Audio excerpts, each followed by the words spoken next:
So now we are moving on to our next talk, which is by Mahesh Varadharajan. May I please invite him here? Okay, thank you. So he'll be talking about the user story writing and estimation for testers.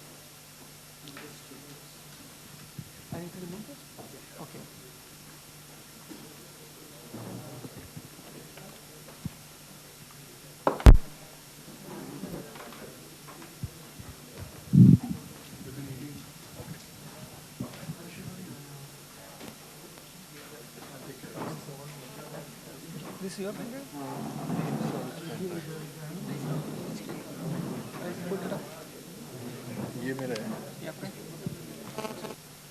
Yeah, please.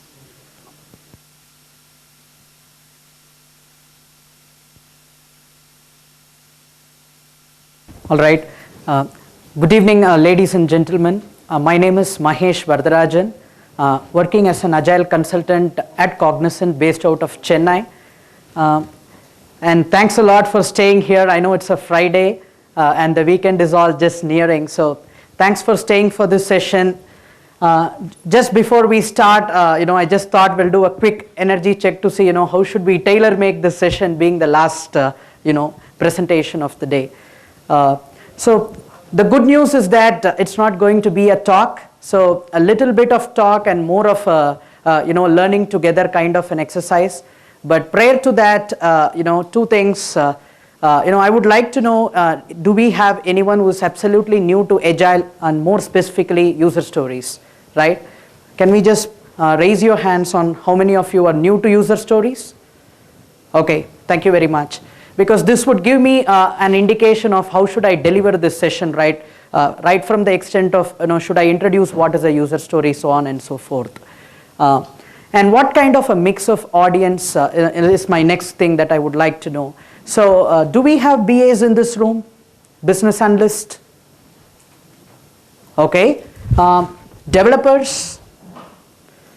Sounds good. So does it mean that most of the audience are from QAs? Okay. Okay, then what? Any other roles that do we have? Project managers, test managers? Okay. Do you want to stand for a while and feel energetic before we begin? I think we really need it. Yeah, relax yourself, feel free. I think that's really required to really make the best use of the next 1.5 hours. You want to shout, feel free.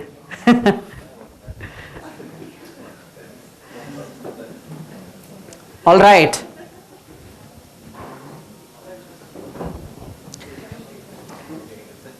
Maybe I don't mind if you want to even, stand yourselves in the corners or maybe in the rear end. I don't mind. Just feel free, however you would want to, stay for the session. Okay.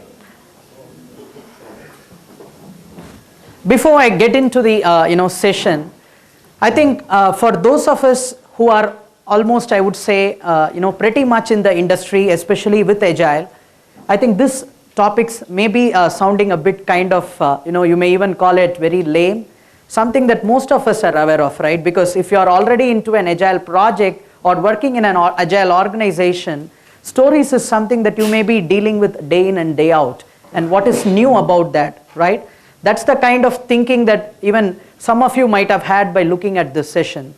But when it comes to say this, the theme of the conference is all the way towards Agile testing. And I think we have a pretty significant QA audience. And can we honestly say, even with your own projects today, how many of us are facing problems just because the stories are not written well, or precisely requirements continue to be vague or unclear? Right? It was the problem a decade ago. It continues to be a problem today. And we are only trying to do a lot of workarounds by reinventing the methodologies or the way of delivering software. And I think the user stories are just one of the approaches towards trying to break through these challenges that we are facing in the industry. So the real challenge in writing software isn't the time spent writing the code itself, and instead it's the time spent deciding what software we should build and perhaps just as importantly, what we shouldn't build. I think in my own experience with the industry, when I started as a tester myself before transitioning as an agile coach, most of the times we used to see there could be a smaller user story which is good enough to break the entire code. And because of that single user story, we had to cut a sorry face to the customer, right? And this used to have kind of night outs and weekends, escalations, and the team morale is at stake because of one thing which we could have avoided, right? So it is very important for us to understand, as testers, we also kind of have a stake or a role towards influencing or understanding from the customer what is really the core of the software vis-a-vis what shouldn't is kind of a nice to have requirement, right? I think we have also seen the surveys where it states most of our softwares that we build, it's the 20 to 30% piece that's most frequently used, right? And that is kind of less frequently used is the larger chunk that we have been seeing from various surveys so far in the past. So if we are aware that we don't just stay with that information, we should start acting to see what is that 30% where we are critical to quality as a team. I think we have been also hearing that it's not the testers who own the quality since morning, but then as an agile team, how do we make sure it is that 30% we pay the most time and effort. So most of us, it's not something new that we have been seeing, but if you see the traditional development, or if you adopt something that it's more linear sequential, you would obviously know that the cost of change is going to increase over time, right? Sometimes it's going to put your company's morale at stake. So what is the solution with agile, right? Transitioning from big requirements upfront to just-in-time elaboration, right? We can't get away with the big picture. Agreed? Does anyone say, have a view that, yeah, it's stupid to say we have to, we have to think the big picture, right? It is inevitable. If you have to build an airplane, at least we need to know whether we are going to build a plane or a ship. So we can't step back from thinking about that. It is, inevitable. But then, what are all the things that we are going to build within an airplane? Is it going to be a cargo? Is it going to be a passenger plane? How many planes? Things like that based on the vision and mission of the organization or our client, right? So we want to do just-in-time elaboration of the requirements, and user stories are an agile approach to solving this problem in a lightweight and very simple way, right?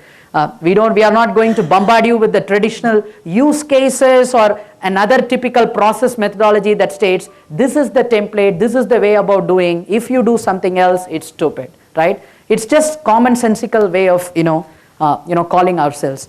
And any ideas that anyone in the room would like to share with us, because I would like to make this session as interactive as possible. Otherwise, I know you're going to doze off as well. Why did even this term user stories was coined? Any thoughts about that? I don't want any kind of researched things, but what do you think? Why even the word a story was given, right? We could have said user requirements, right? No longer we use the requirements in the agile world. We all call it stories. Why do we say so? Any thoughts?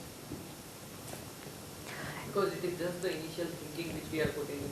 Yep. So it may change over time. Thank you. Any other thoughts? See, I think the point here is when we say stories, it is definitely, as he said, it's bound to change over time. It is the problem of the customer at that point in time. So we don't want to call it a requirement which very clearly assumes by the word that the user is very clear about what he wants, because the foundation of agile is that most customers discover what they want along the way. So does the developer, so does the tester, and so does everybody. So I think that's one ideology why the term of user stories also came into existence. So what is a user story? I think we have few people who are new to what's even a user story. So for the benefit of those, user stories are nothing but short, simple description of a feature, or you could even put it as a functionality, told from the perspective of the person who desires the new capability, usually a user or customer of the system. I think this is something very, very critical of a user story.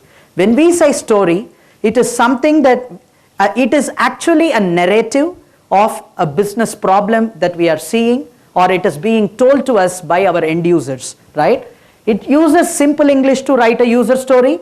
There are several ways of writing a user story, and although templates help to build in consistency. I'm not a fan of templates. There are various formats in writing a user story, but people who are new to Agile, as you start, maybe you should try out a few templates to see if it makes sense to your organization, and then see what makes to you, right? So I think doing whatever is not agility, right? That's crap. We need to really respect what is already there, try out things, and then make the best judgment for our team, for our organization, right?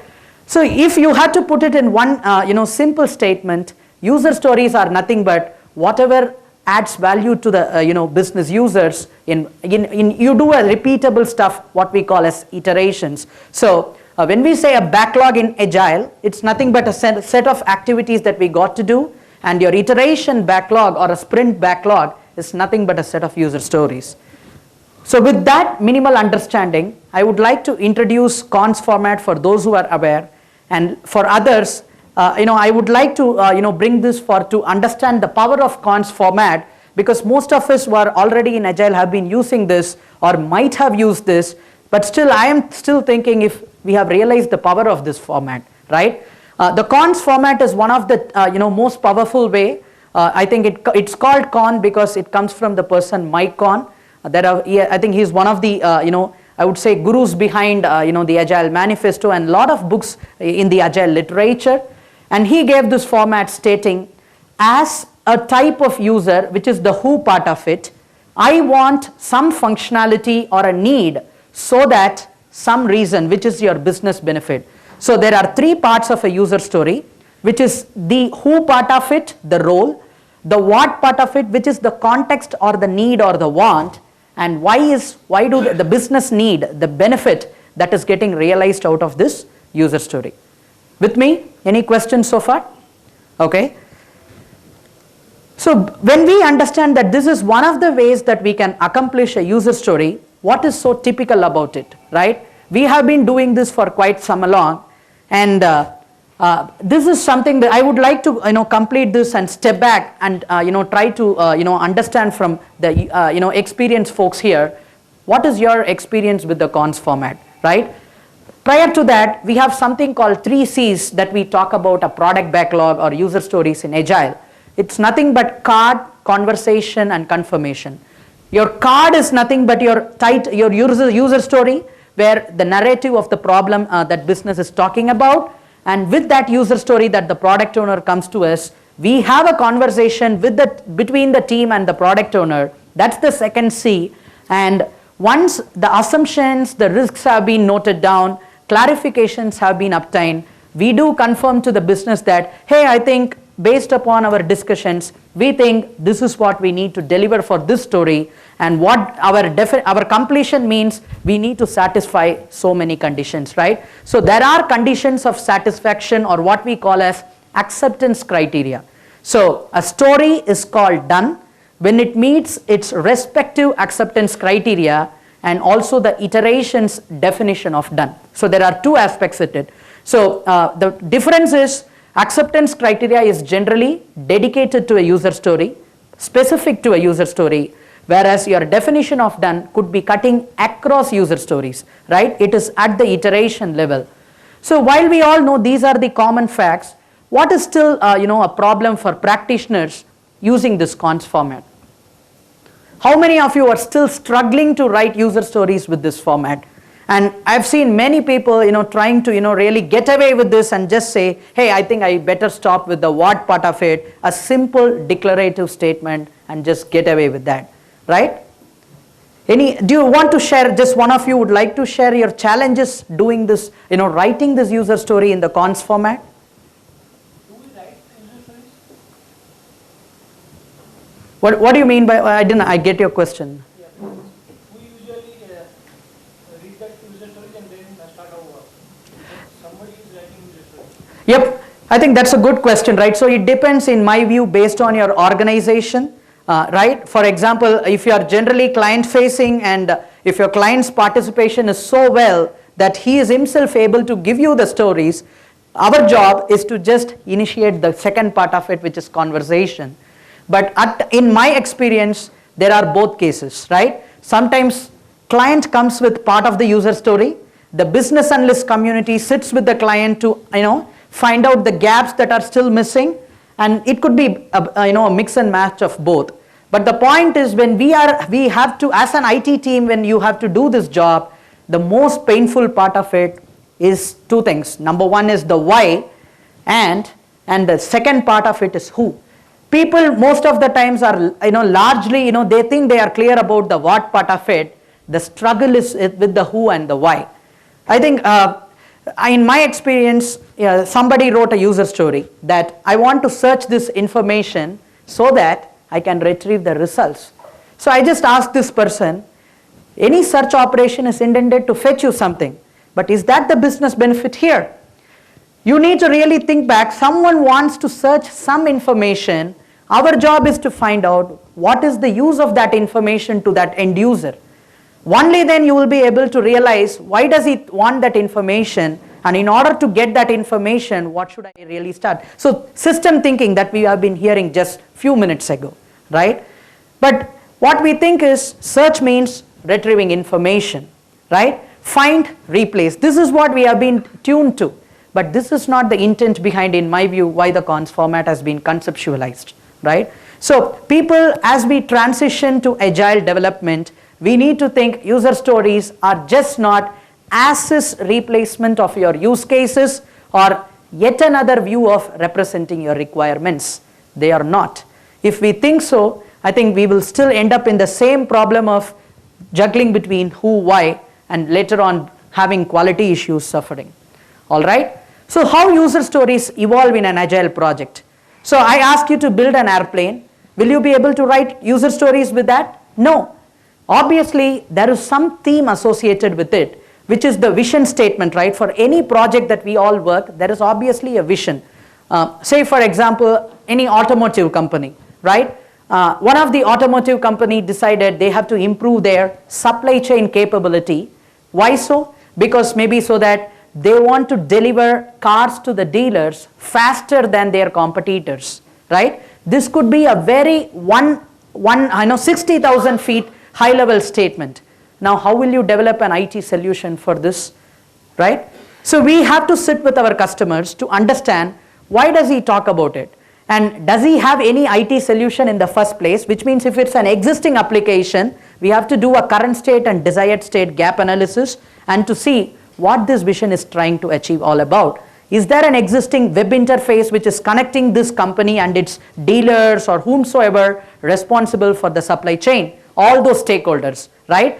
If there is a web interface, what are the problems in our web interface today which is depriving that vision to be accomplished, right? So then there comes the epics and the features. So generally when we say features, this is what we deliver in what we call agile releases, right? Your release trains or releases are nothing but a set of features, and all the features are broken down into one or more user stories, right? So there is a one-to-many relationship across the hierarchy, so people who are used to traceability or requirements hierarchy, this is one simple way of, you could think as kind of a similar representation, right? So a theme, an epic, feature, and a user stories, right? This is something on, again, when you write a user story, there is invest principle that all user stories should comply with, right? Where I stands for independent, which means we need to have ensured that our stories are as much independent as possible. Otherwise, the problem is if you in-scope dependent user stories, you are going to break your heads when it comes to shuffling the priorities in your backlog. You will be facing impediments on reprioritization. And if you have to put 2 user stories in one iteration, what is the implication? The one user story which is the predecessor has to complete for the successor to start. So if you don't deliver one, you are bound to fail in the other as well. So the iteration result will be a disaster. So as much as possible, keep the stories independent.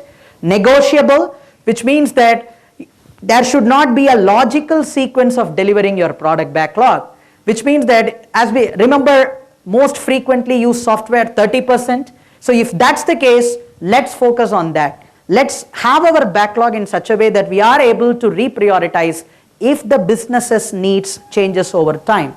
Valuable to our end user, not to our boss, but to the end user.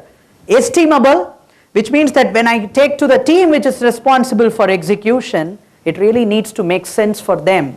They really need to have some idea about what it takes to deliver, right? What it means to even deliver. If they say, hey, this is crap, don't even get this story to us for estimation, we are going to have a bigger problem, right? So someone has to break through that complex breakdown, work break, similar to what you do in traditional way of work breakdown. You will take the bigger stories, break it into smaller chunks and do all that stuff.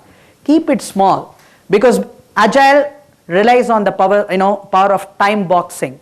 So stories have to be time boxed within your iteration length. So unless you don't keep them smaller, you are at a risk of missing commitments.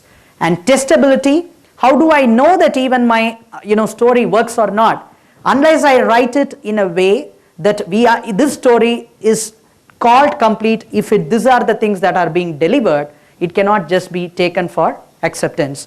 I would like to deep dive into the testability part of it, which is the very essence of this session from now on. But if there are some questions or some thoughts that you would like to share, I would like to pause a while. Any questions or any thoughts you want to share? There is another thing called spikes. So where does that come into the... I think I have an area where I would like to introduce the concept of spikes. Thanks for that. Any other questions or thoughts? Duration which is usually 2 weeks, is it a mandatory thing or it can be changed? How is it? I think, thanks for the question. Though it's not directly related to this, general, the larger agile world believes that shorter your iteration cycles, the better. Why so? Because the inspect and adapt is much faster, or rather, even if you fail, it's faster. Failing in 2 weeks is okay than failing in 4 weeks. So generally, that's why we say don't plan your iteration cycles longer than 4 weeks. 2 to 4 weeks is an ideal range in my view. 1 week, I think that's a shock therapy, right? So Monday you plan, Friday you have to review and retrospect. That's a shock therapy. But then 2 weeks is okay, because even if you have to say business don't make our plans to change within the 2 weeks, I think they are okay to wait 2 weeks. But if you ask them to wait 4 weeks, they are going to say you are doing crap in the name of Agile. I'm not willing to listen to this, right? So that's why shorter the iteration cycles, the better. Thanks for that.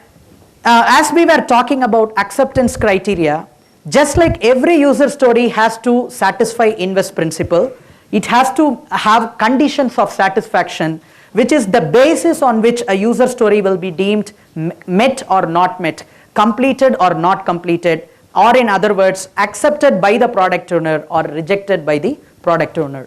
Specific means the conditions of satisfaction should be specific to the user story for which it is being written for. You cannot have one user story and then ask everything else in the name of an acceptance criteria. So any smart product owner would tend to do that. So our job as IT teams, we need to be watchful of that. Measurable, which means it has to have a Boolean answer of yes or a no. Met, not met. It cannot be a qualitative statement. I need to really find out whether this condition has been accepted or not. Achievable, which means time boxed. That's why I said just like a story has to be time boxed within the length of the iteration, the acceptance criteria should also be supportive of that. It cannot have 1-2 iterations to deliver it. Relevant and time boxed. So when it comes to testability of the user stories, I think there are 4 major aspects that as thoughts I would like to leave, which is stories must be written so as to be testable with conditions of acceptance criteria or satisfaction. The larger problem that I have seen is this is the least concentrated area by most of our teams, right? There are most user stories that we plan with an unknown acceptance criteria, unwritten acceptance criteria, and we burn our fingers when we go for product owner acceptance. Because Product owner never gave, we never wanted to check with him, but then there are surprises at the end of the iteration. And successfully passing its test proves that a story has been developed, and it means it's not that sufficient you meet the acceptance criteria.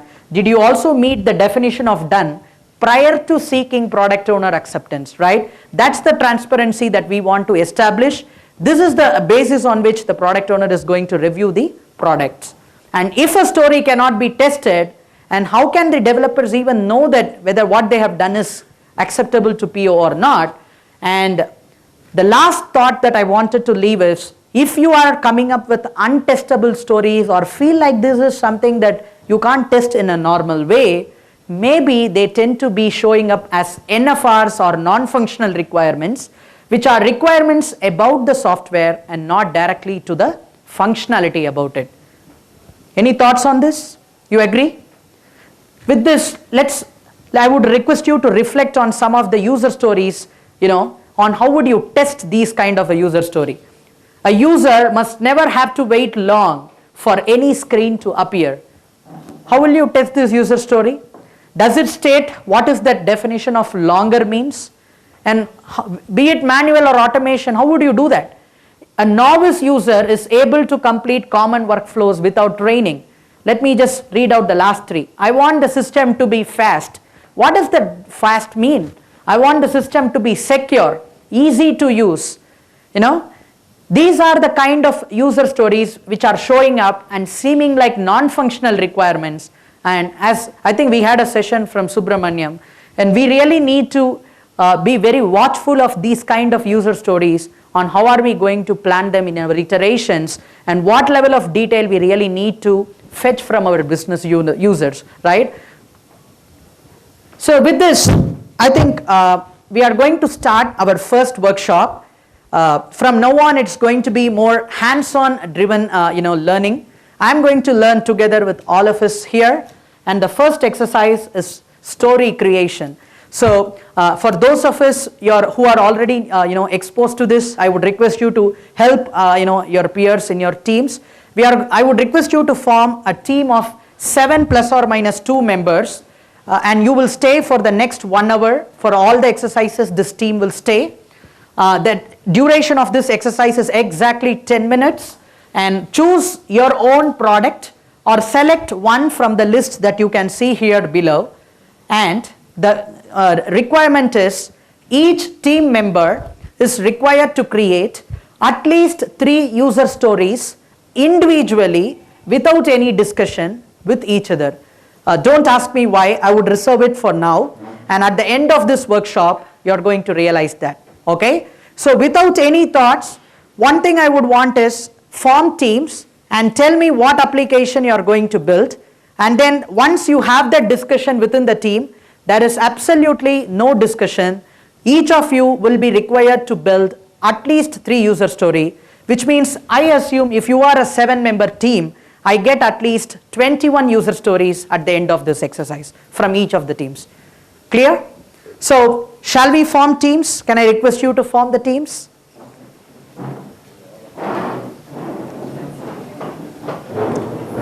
And Subbu will be distributing the sticky notes where you can write down the user stories and keep it safe till the end of this class.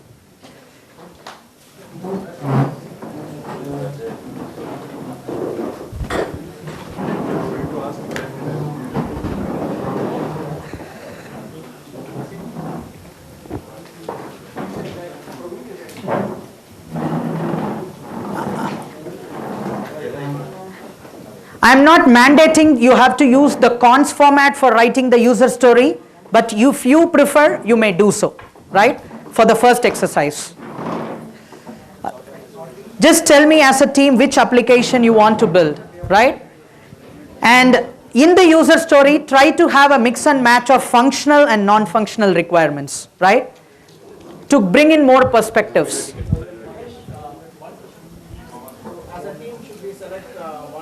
Yeah, application will be common to the team, stories will be individual.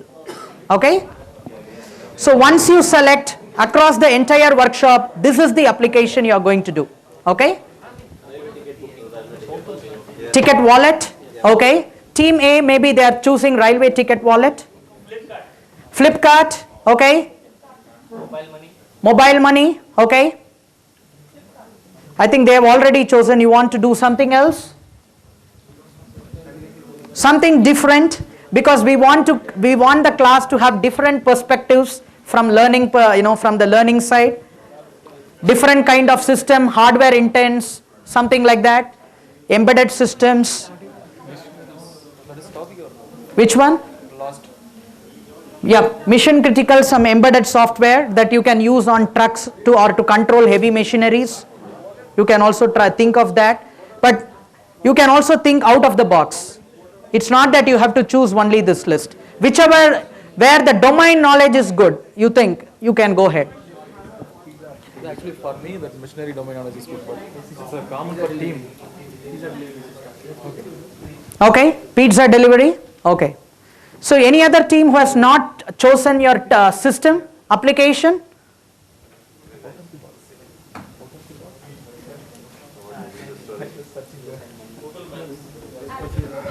Okay. So you have 10 minutes to come up with the user stories individually, and your time starts now.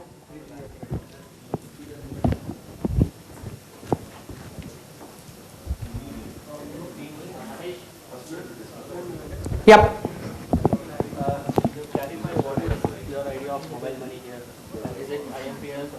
I think you are aware of Airtel Money. I was talking about that. Similar stuff, where you can use that to, yep.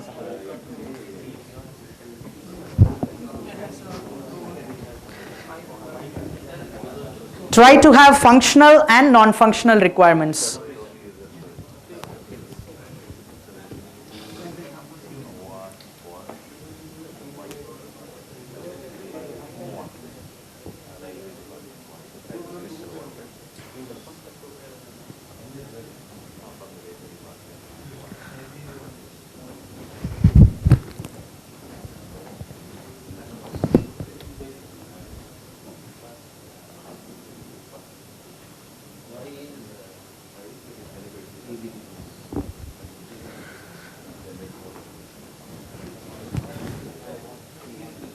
No discussions with your peers once you have chosen the system.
Whichever teams you are done, just please let me know. So if everyone is done, we can even go to the next exercise.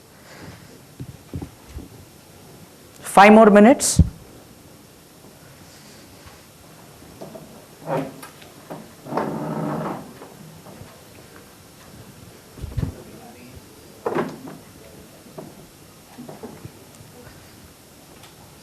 You're part of this team?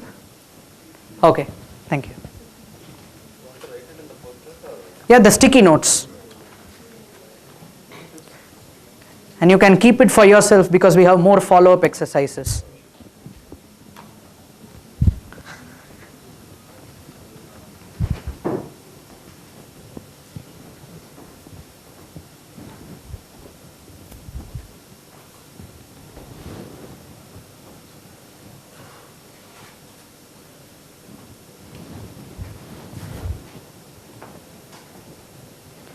Once you are done, do not reveal the stories to your peers. That's the other part of it which is unsaid.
Last 3 minutes.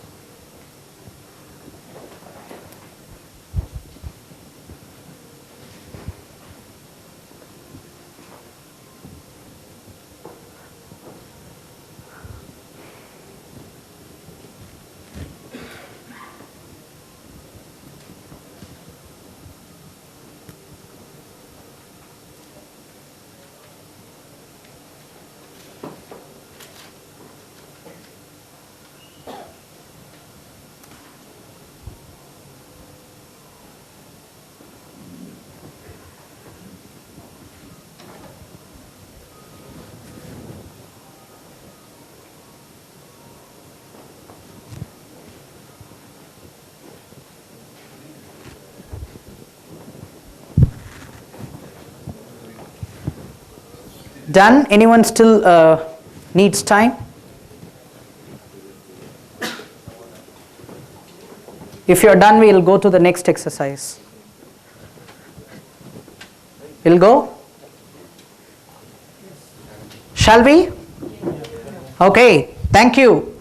So now it's time for you to keep your user stories confidential, and you will understand why we are doing this, okay? So this may sound something that's different, but now we will figure out why are we doing so. So now this is exercise 2, which is we are now going to introduce the concept or something called persona, or the roles or the end users who will interact with our application or system, right? Now before I deep dive into this, can you raise your hands honestly on how many of you individually, when you were writing the user stories for this your application, thought about the end users or the personas for your system? Okay, I think this is a very positive sign, but most of the times we really don't tend to think this in a real project, right? Because that is something unclear, that who are our target users or end users, right? And we sometimes tend to mess it up by thinking that our product owner may be the end user of the system. Sometimes they are not, right? They may be the business representative, but they need not necessarily be our end users. So now what are we going to do is that we are going to spend another 10 minutes time, 5 to 10 minutes time. The first one will be a team exercise, and the number 2 will be an individual one, which is, as a team, you need to start thinking about what are all the personas or the roles who will interact with the system that you agreed as a team. That you will discuss as a team, identify the personas or the roles, and there may be a high level role description.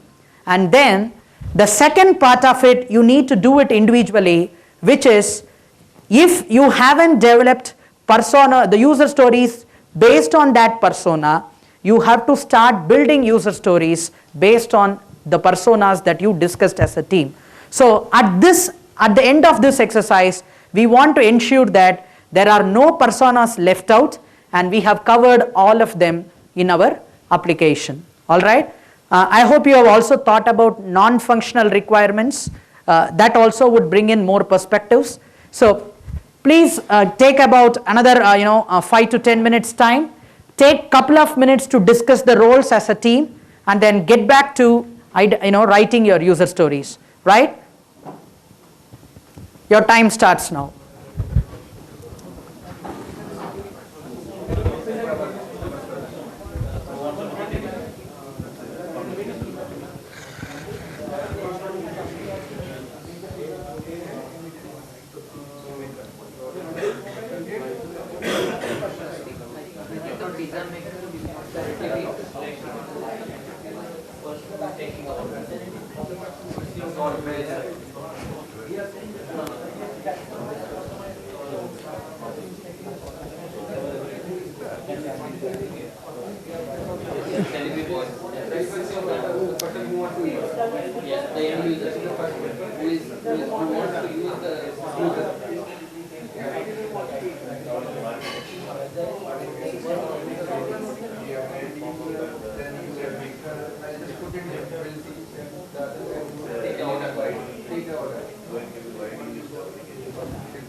Maybe in a sticky note, you can list down the personas that you have thought about as a team.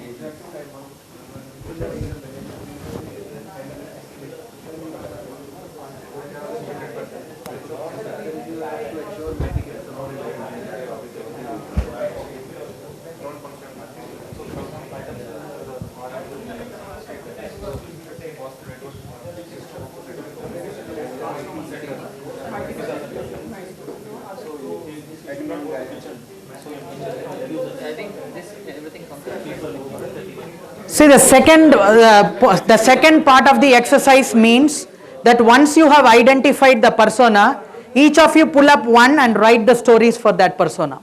So every team member gets to write user stories for various personas. That's the intent of the second one.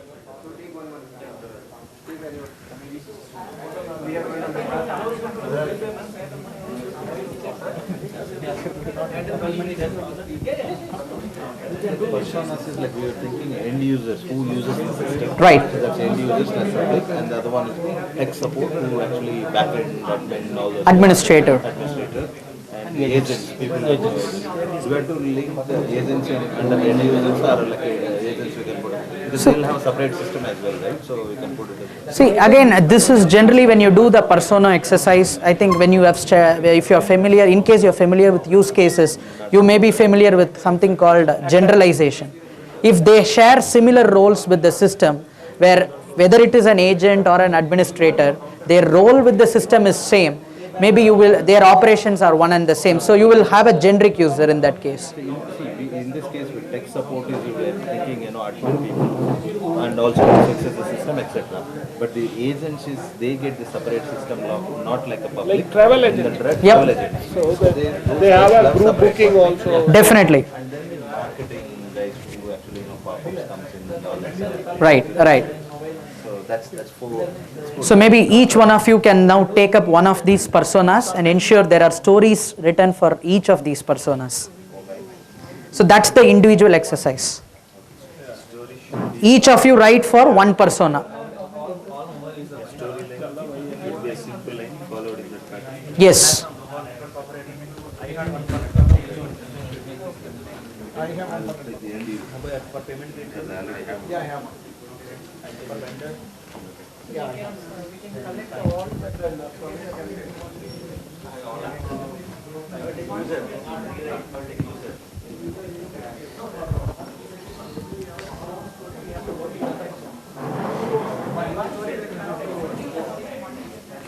Please let me know if you are done. We'll move on to the next exercise.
Okay, shall we move on to the next part?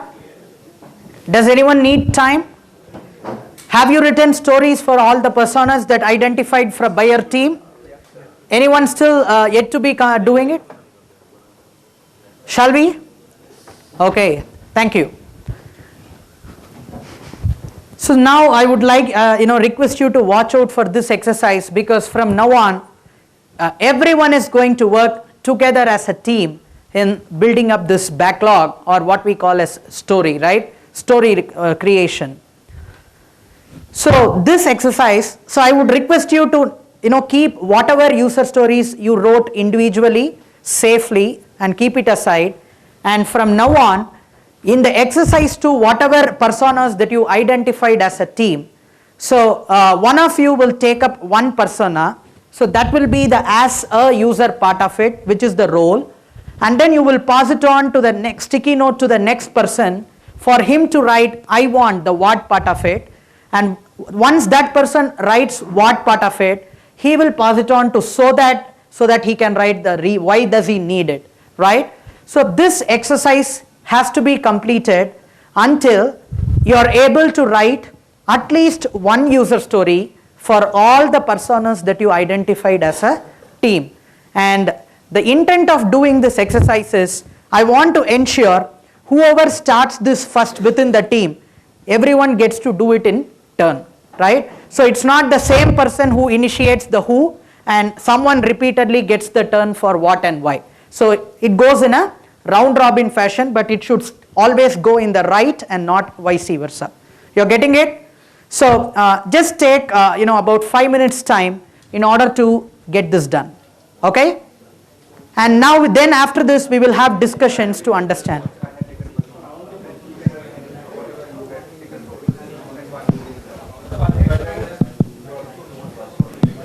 Don't reveal your user stories, only the personas can be exchanged.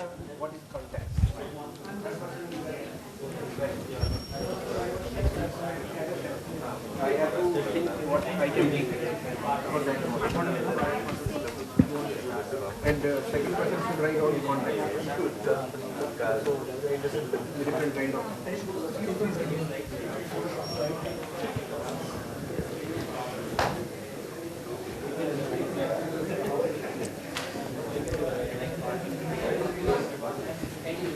So every time you finish off with one, keep it in the center, okay?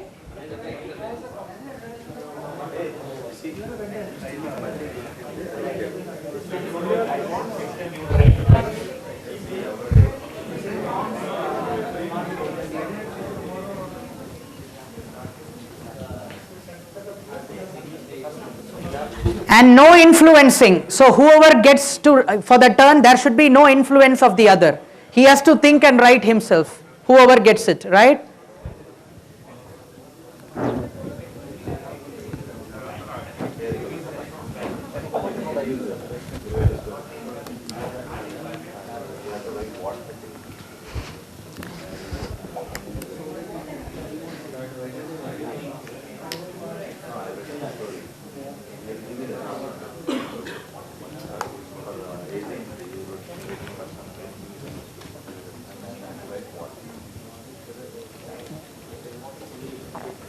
Did you get the exercise? So what it means is you will only write as a persona and then you will give it to him. So he will fill the what part of it. Okay, he has to fill what part? And then he will have to give it to him to write the so that part of it. So you don't write that entire story. You fill who, he fills what, and the next person fills why. So when you selected So next time he selects who, then he selects what, then maybe you get the why. So then so it goes in round robin fashion. I'm not getting, I want to ask you again. See, we selected end user as a one person. Okay, that's basically public customer. So you write end user and give it to him. That's it. I don't need to write story. No, he will write the what and give it to him. You got the exercise?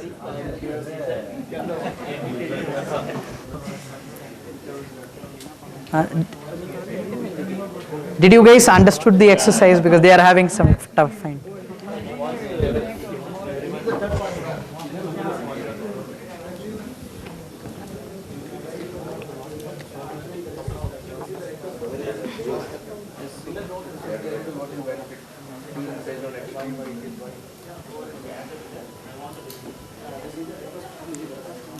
So if you're done, we can go on to the next part of it. Shall we take another couple of minutes?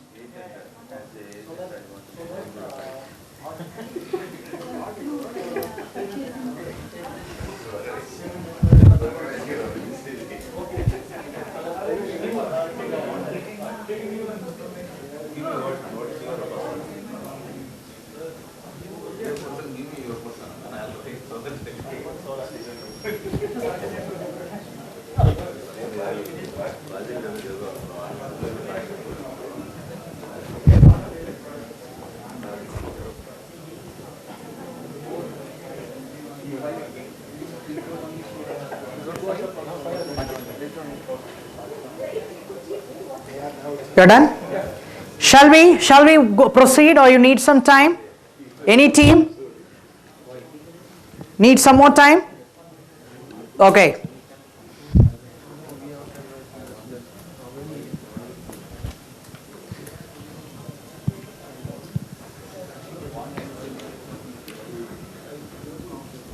Now, whichever team is done, what you can do now is that you can now take a look at the stories that have been built in exercise 3 and take a look at those user stories that were developed individually in exercise 2 for the same persona, right? What you did as a multiple team together and individually, I would request you to compare yourself within the team. Read those user stories for yourself and compare.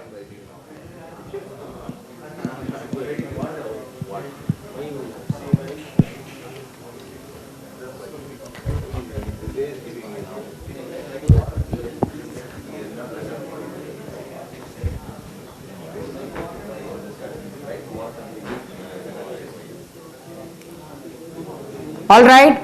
So if you are done writing the user stories, I give you a couple of minutes to go through the user stories that you just wrote as a team, where the who was one person, what was another person, why was another person. So 3 different people writing one user story with the personas, the stories developed based on the persona by all the 3 one person in exercise 2, right?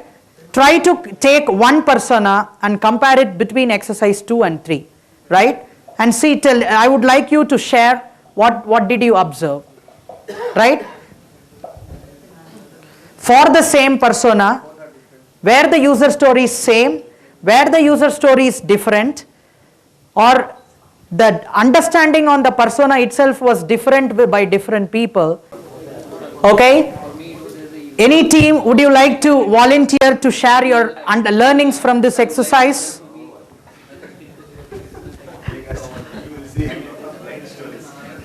That's okay.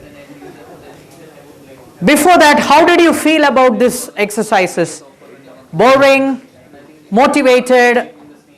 Were there some learnings out of this exercise? Yeah? What were they? Please, can you please share it with the rest of the class? Maybe you can use mics if required. Yep. Let's listen to them. So as you said, my idea of persona for the mobile money was different from what others thought. I thought it's only the, I think it's audible. You want me to use the mic? Hi. So when we started with this mobile money, my persona was only an end user. I wrote, or whatever stories I wrote was only in terms of a mobile user. But later on in the second exercises, when we discussed, there were more personas identified, like, apart from the mobile user, there was a network operator, and also there is a payment gateway in between, and also different billers or vendors from whom you can transfer money. Right. And what were, some different thoughts or learnings that or observations from other teams through these exercises? So he said he only thought about a few personas when he wrote it individually, but then in the second exercise when you had discussed as a team, there are multiple personas or users who will interact with the system came up. Was there a similar observation from others? Okay. What other learnings that you got? Or some observations, if not learnings? Yeah, I have more of a question here. Yeah. So it is more about how do you define the boundaries for a user story. So it's like how granular it has to be, or how big it has to be. So if you consider like buying a product. I mean, we've taken the Flipkart example. So where do I end my user story? Is it like, okay, if I, of course it will be more like, I search for a product. Let's say I enter a mobile and then a list of mobiles matching that criteria comes up, right? So do I just end my user story there? Or should I just continue with it and then, after that user selects one of the product and then it gets added to the cart and then it goes on to the payment, right? So do you want to comment on that? Like, what is recommended? Like, how would you define where your user story starts and ends? Good question. Any experienced practitioners here, would you like to answer before I share my thoughts? Follow the investment, that principle, and then that's the only. This looks like the epic story. So it has to be split into Yep. small as well. So people are saying that maybe it looking like an epic at this point in time. Generally, when you are developing a product like this, maybe in the first release, maybe you will only release the search functionality. If someone wants to search for a particular product, maybe he just types the brand part of it or exact details, and then he gets to retrieve part of it. But then over future incremental releases, maybe you will provide a lot of options to build the intelligence of search functionality as is, right? So search, retrieve may be a kind of basic functionality that you will deliver in one release. So one user story may just do the search operation, and the outcome of that will be to, once a search is done, retrieve and show it in a particular format. It just stops there, right? There could be another functionality where a combination of search, what should be acceptable in search, what should not be acceptable, and how do you prevent, what comes first, what comes second, and if you choose the brand, what it should come, rather if you choose the product directly, right? There could be various, combinations of, functionalities that you can think through in e-commerce applications. Right. But understand that the basic principle is time boxing. Whenever you say a story, it has to fit within the iteration time box, whether it is 2 weeks or 3 weeks or 4 weeks, whichever you agreed as a team. And you need to deliver not only the story acceptance criteria, but also the definition of done. So as long as you are able to meet this criteria, you are okay. So imagine I have a story which I feel cannot fit into 2 weeks. So ideally what would you do? In the agile world, you break that into a smaller chunk or increase your iteration time to 3 weeks or what? Increasing, because me being a coach, we generally don't recommend increasing iterations lengths, but deciding iteration length according to me is one critical activity as you start a project. If you think you're breaking your heads, maybe start with 2 weeks, take the learnings and inspect and adapt, because it's not a great idea to invest a lot of time to determine the length of the iteration. So choose 2 weeks and take it from there. But if you think 2 weeks is not working, maybe try see what is happening within the 2 weeks. What are all increasing my cycle time and depriving me of delivering that 2 weeks, and take out those factors to see if by pushing it to 1 more week will I be able to achieve or not. But generally the trend is, once you start doing that, every time we think, oh, 3 weeks, no, I think let me do it 1 more. And then there may be some processes that say, hey, you can't do beyond 4 weeks, and then you are stuck. This is my cutoff. I think I did from 2 to 3 to 4, still I am not able to deliver, which means something wastage is accumulating in the system. Either the requirements are unclear or the business involvement is not there, and the whole team participation or collaboration is just not happening, right? Those things have to be addressed even before we get into how to make it fit. But if you think all of that is there, and generally we tend to break the stories. That's the way we go about doing it. Okay, any other thoughts? Because we really wanted to bring in perspectives of all of you who went through this exercise. What did you observe? Anyone? Volunteers?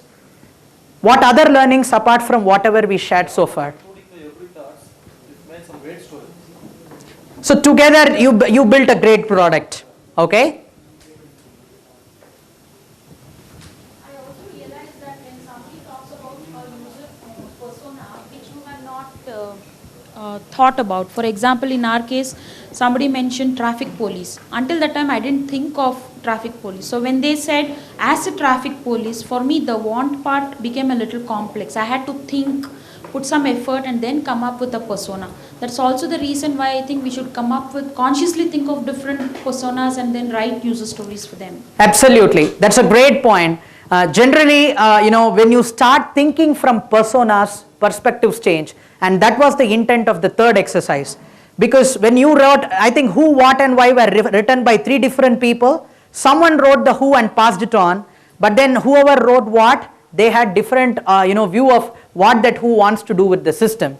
And the why thought something else and they wrote, right? This is what is likely to happen even in a real-time project, right? Especially if you are dealing with multiple business stakeholders, unable to have one product owner responsible for the total project. This is the exact scenarios that you are going to face through, right? So what could be some solutions to this? So writing user stories is not a very easy task. That is something that I wanted to instill. People think it is so simple, straight English, what's a big deal? But only if you put ourselves on end user's shoes, we really start realizing what the difficulty in it. There may be duplicates. Did you observe between exercise 1, 2 and 3? Someone wrote one, it was a duplicate user story that few other within the team wrote. Were there duplicate user story? Did you exchange? Okay. It could also be possible. Thinking of personas first really helps. Had I asked you to do this exercise in exercise 1 itself, it could have been a better option, right? For those of you who especially did not even think of persona, and each persona might look at the same feature or user story differently, right?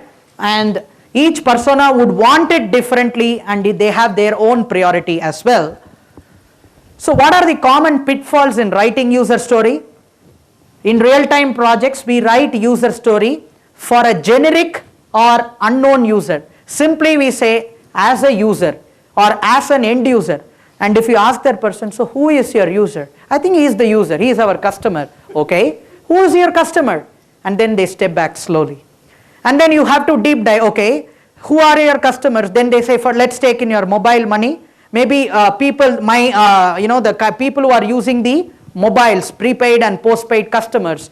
Okay, so what do you do with your prepaid customers or postpaid customers? Do they have a similar role in the system or do they have a different role? Oh, I think they share different roles. Then there comes the part of being specific. You can't try to have a generic user to write your user story. And then sometimes when the product owners are not the end users, do you think when you build a mobile money, I as a customer will come to you asking for it? Airtel or someone will pay for it and get it for you. So the product owner is not the end user of the system, right? So you have to start thinking from whoever will use that system. And user stories for a technical layer like database and generally developer oriented, horizontal slices. How many of our teams have this kind of a backlog? Do we have people writing one user story for architecture or one user story for requirement specification, one for analysis, one for design, one for coding, one for user interface, things like that? These are the anti-patterns that we are talking about. And sometimes no business value or no benefit for the customer if you start doing that horizontal slicing, right, rather than vertical. No acceptance criteria. God knows when will that story be deemed complete. And these are the teams which are missing commitments because they committed an iteration, not conversing with the PO on what's the basis on which him or her is going to accept it. And then when they go for the demo, there are always what? Surprises. And the surprises leads to demotivation. Demotivation leads to frustration. Finally, missing releases, missing deliverables, and then maybe the project is closed. So we don't want to go through this phase. And a lot of the time, vague story, ambiguous story. What is the attitude for it? Someone wrote it, hey, you wanted one? Let me give you one. If that kind of attitude is there, then this is the kind of story that we may end up producing. So we have to ensure we don't have our projects real time going through these problems. So what some things that we can do to avoid this? One, identify the persona or roles to give clues about who are all the users who will interact with my system and what is their role in the system, right? That is something that we may have to explore through the power of conversations. So this is something that you can't do in a requirements phase. we have to have the team together having a very productive conversation with the product owner so as to able to get this done. I think for testers, this is another key area, right? If a lot of the times you have a conflict with the developers asking, this is a genuine test case or not? Is this a valid test case or not? Sometimes they are saying, no such activity is possible, because it shows that we didn't have such a conversation before we started the development. And avoid generic users, as it may lead to conflicting or multiple user expectation from the same user story, right? And avoid the approach of, you want a story, here you have one, and don't write technical stories as kind of building stories for horizontal layers. We should have it across layers. And what about non-functional requirements? Did any of you write non-functional requirements? So I think we did have a session from Subbu, right? So whatever we learned is, if the non-functional requirement is dedicated to a user story and the effort is very minor, that it can still be time boxed within the iteration, then the recommendation is that put it as part of your story acceptance criteria. If you think it's a bigger effort, it cuts across one or more user stories, then handle it as a separate user story. And how do you plan it? That we keep it aside for now. With that, I would like to touch a base on user story estimation. Are your user stories, are our stories estimatable, whatever stories that you wrote now? Do you think it's estimatable when you were given this job to do it? Yeah? Let's see. 3 common reasons in general why a story may not be estimatable is that the developers lack, when I say developers, I'm meaning the overall development team. I'm not blaming a particular developer alone. The development team may lack domain knowledge, technical knowledge, or the story is too big. Either you have all the 3 or one of them, right? These are the possible cases where the story may tend to be non-estimatable. So what could be possible solutions? Splitting the user story. So when it comes to split, if you think the stories are split based on horizontal layers, we need to get them transformed into vertical slices, cutting across all the application layer, presentation layer, so on and so forth. And in case you think the domain is new, technology is new, or new to me or new to the team, then you may need to create a spike user story in order to gather information to find out how much of effort you need to spend in order to deliver the other user story. So it is primarily, it is also, spike user story is also time boxed within the iteration, with the only difference is that it is more of an investigation, gathering information, gathering data so as to estimate the size of the work when it comes to the other user story. The outcome of spike is also delivered to the product owner, similar to a prototype. Just you build as an evolutionary prototype. We are not talking about throwaway prototype. We are talking about evolutionary, reusable, incremental prototypes that you can build, gather data, and prove your product owner, if you proceed with this kind of a setup or a strategy, we will be able to hit the success path.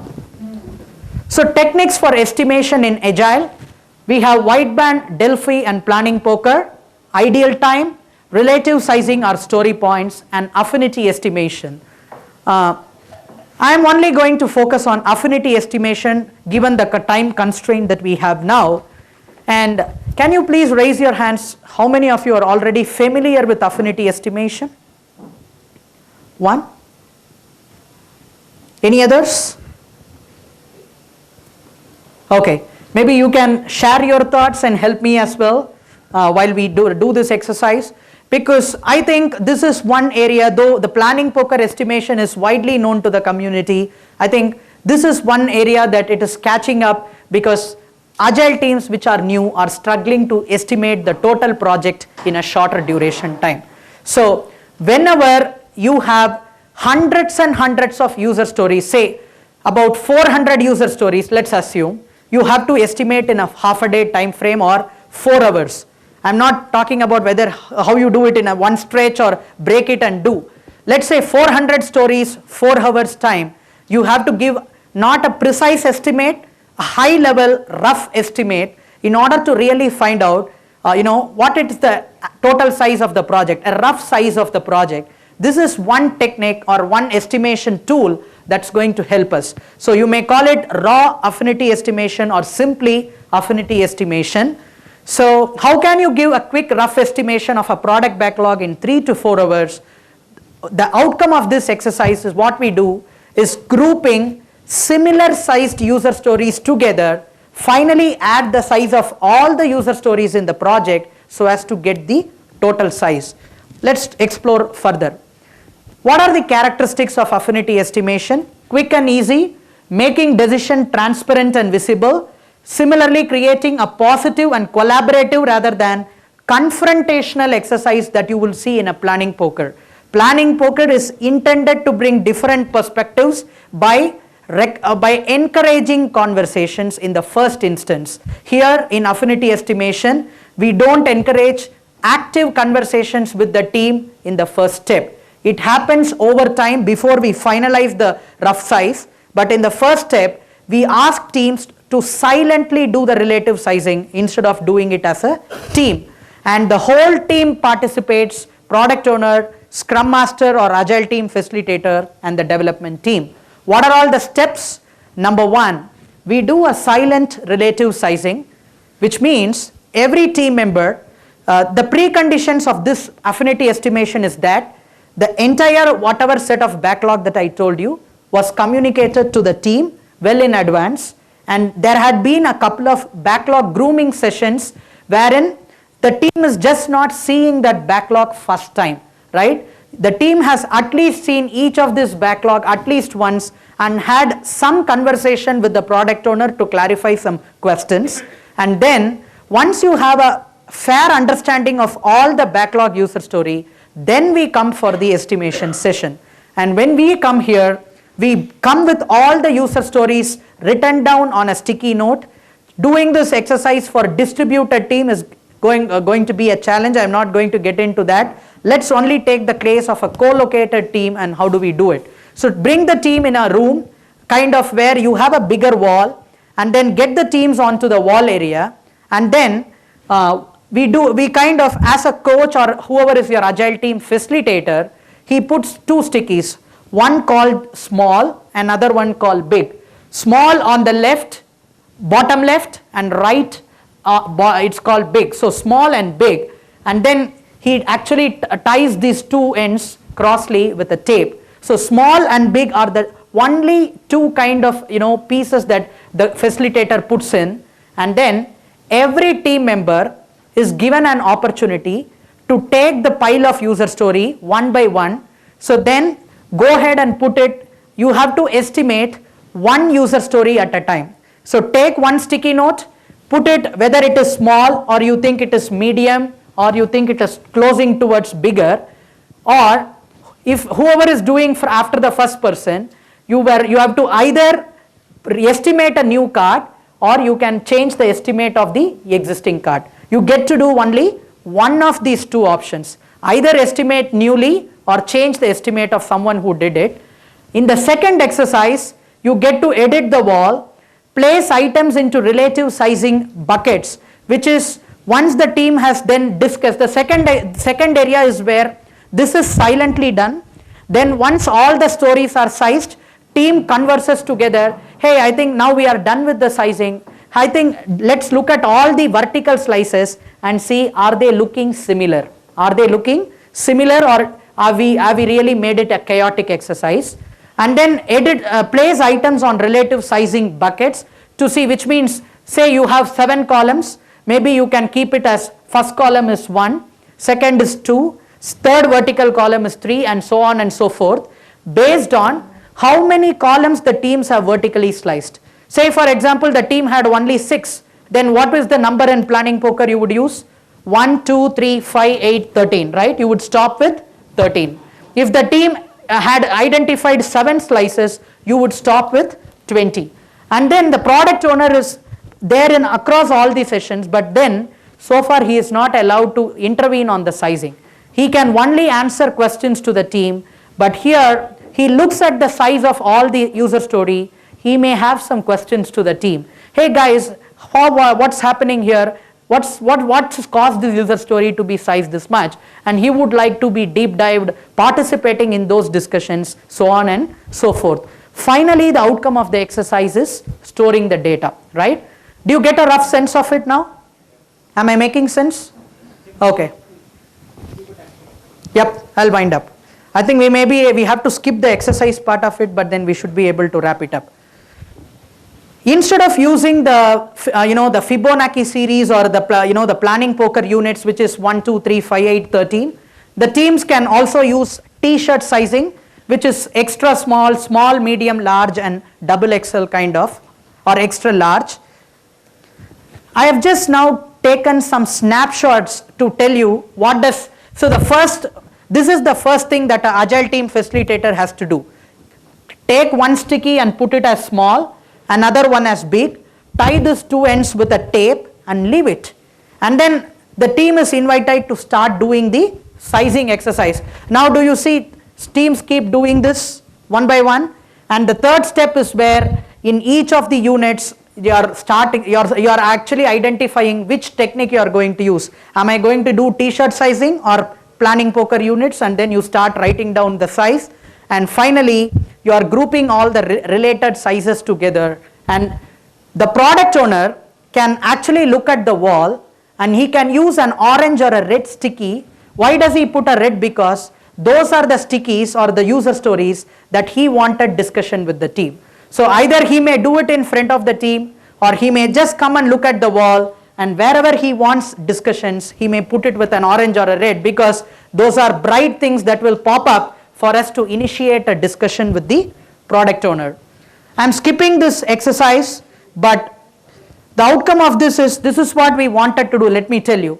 So whatever I just shared now, so each person in the team gets a turn to estimate a new card or move an existing card for the stories that you wrote in exercise 3. Repeat this until you are done estimating all your user stories, and then once we are done with sizing, we will just do the number marking, estimate each stories, add up the points, which means that the first column is 1. So if you had 5 ones, the first column sums up to 5. Similarly, you will sum all the vertical slices in order to get what? The total size of the project. And then if you decide on the average size that velocity that you will deliver in every iteration, we may be able to roughly tell how many iterations will it take for the project to deliver, right? So this is one technique for teams which are starting new and which are pretty new to Agile. So this is what I wanted to share. I also wanted to compare this with planning poker estimation, but I think we had a time constraint. So planning poker estimation, in my view, does help where we have a good understanding, and it's not that you have to estimate these many user stories in a shorter duration. Planning poker still has a better precision than this, but this is getting things faster. But the ideology is estimation is the step to start the project. It's not to blame someone or to determine, how to hold the neck of someone, right? That's not the destination. It's just to get a quick sense of how things are going. All right.